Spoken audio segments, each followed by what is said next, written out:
dito sa bayan ko. You, Kung sakali.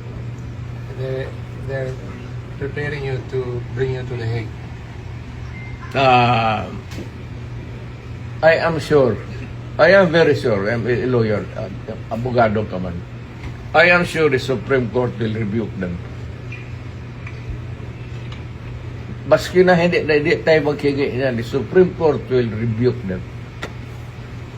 Tignan mo. Hindi pa bayad ang wala tayong extradition treaty.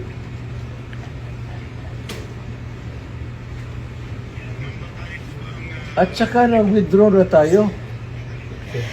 Bakit mo ako dadalhin doon sa international body na hindi na tayo membro? That's a big question. Kaya nga, ano ito sila sa Supreme Court, tignan mo. Whether rightly or wrongly ang decision na mag-withdraw tayo sa ICC, the fact that we are already not a member. So, dapat intindihin ng mga abogado yan, pati sila, they should, ay ko naman, Director, ask them seriously again. Kasi, malapit ka na mag-retire. So, just ask them, sigurado ba kayo dito? Kasi hindi na tayo membro ng ICC.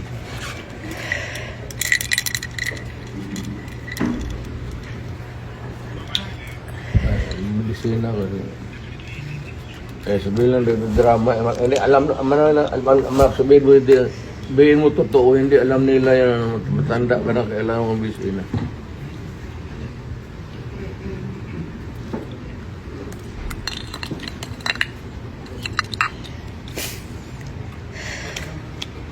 Sabihin mo sa inyo, sabihin mo sa nagdadala ng kaso dito. Sir, huwagan mo sila, sabihin mo. Ano ba to?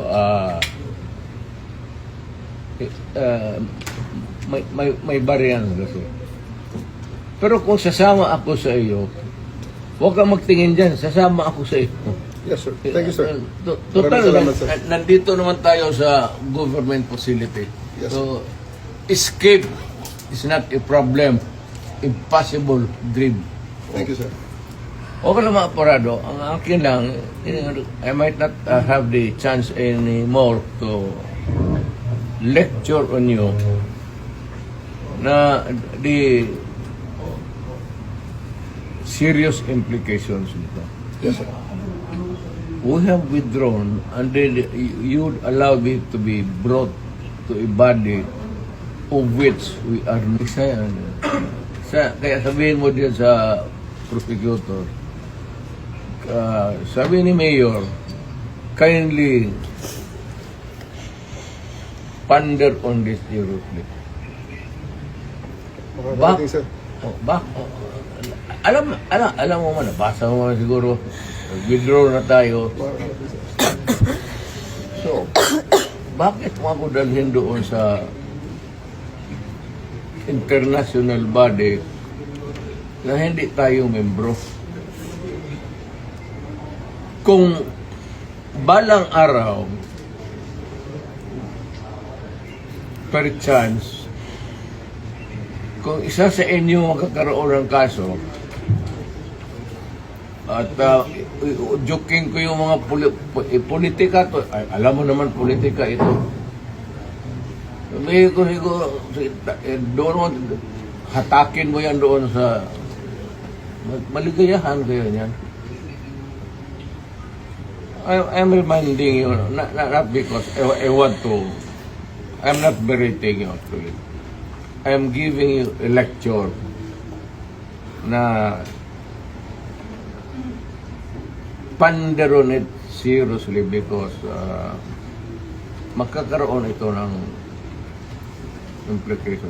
Una-una, I don't know about, but my family, lalo na si Vice President,